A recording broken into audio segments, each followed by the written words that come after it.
পিপিলিকার পাখা উঠে মরিবার স্বেচ্ছায় যখন বাঘের ঘরে এসেই পড়েছ তখন ভালোই হয়েছে। একসঙ্গে মির্জাফরের বংশ আমি শেষ করে দেবো, যাতে ভবিষ্যতে কোনোদিন কারোর সঙ্গে মির্জাফরি করবার সুযোগ না পাও। ভাবছো আমাদের মেরে ফেলে তুমি বেঁচে থাকবে?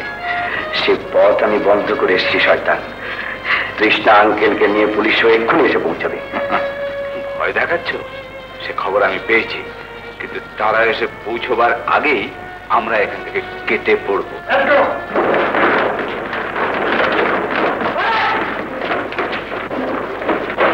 দারোগা সাহেব, আমাকে অ্যারেস্ট করুন। আমাকে অ্যারেস্ট করুন দারোগা সাহেব।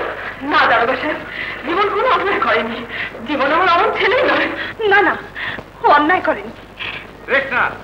আপনি চুপ করুন।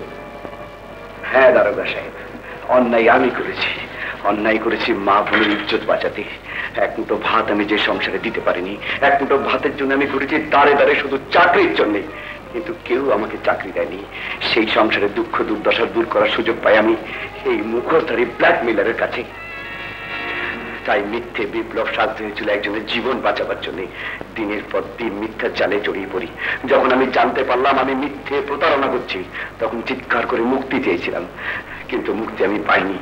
তাই মনে মনে প্রতিজ্ঞা করেছিলাম আমি নিজে মরেও আমাকে বাঁচাতে হবে আমার বোন, মা, ভাইদের। আমি পেরেছি দারোগা সাহেব, খুলে ফেলতে পেরেছি সমাজের ওই উঁচু স্তরের লম্পট কালাবাজারের মুখোশ, তুলে ধরতে পেরেছি আপনাদের সামনে তার আসল রূপ। আপনি আমাকে অ্যারেস্ট করুন। আমি নকল বিপ্লব, আসল বিপ্লব উনি। না দারোগা সাহেব, অন্যায় সে করেনি। এই সব ঘটনার মূলে আমি। আর যদি ওই শয়তানটা আমাকে আটকে না রাখতো তাহলে এত সব ঘটনাই ঘটতো না। হ্যাঁ, আপনি ঠিকই বলেছেন। আসল আসামি হচ্ছে আরিফ, আর এই আড্ডাটা মনে হচ্ছে তারই। এই অ্যারেস্ট করো। আর আপনি যে অন্যায় করেছেন তা আপনার স্বেচ্ছা নয়, ঘটনার পরিপ্রেক্ষিতে তা আপনি করতে বাধ্য হয়েছেন। আর তাছাড়া আপনি যদি তার সাথে হাত মিলাতেন হয়তো এই ঘটনা আমরা জানতে পারতাম না। আর হ্যাঁ, আপনার অ্যাড্রেসটা বলুন, দরকার পড়লে আপনাকে জানাবো। 38 নম্বর বাহাদুর সালে। আচ্ছা চলি মল্লিক সাহেব, শোনো এদের শোনো শোনো।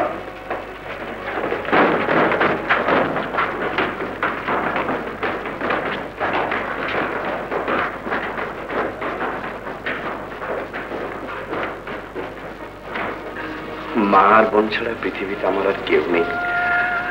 আপনাদের সঙ্গে প্রতারণা করতে গিয়ে যে স্নেহ ভালোবাসা আমি পেয়েছি সে কথা জীবনে আমি কোনোদিন ভুলব না।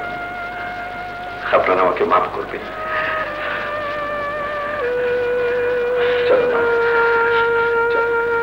মা দাঁড়াও, কোথায় যাচ্ছ?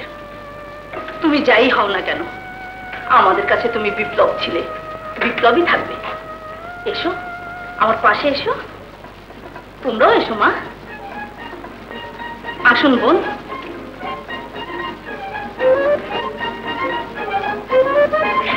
আজ থেকে আপনার ছেলে আমারও ছেলে। কি করছো? বাধা দেবেন না আঙ্কেল, আপনি যা করছে ঠিকই করছে। ওরা সুখে থাকলে আমিও খুশি হই। কি দাঁড়িয়ে রইলি কেন? চলো। হ্যাঁ হ্যাঁ,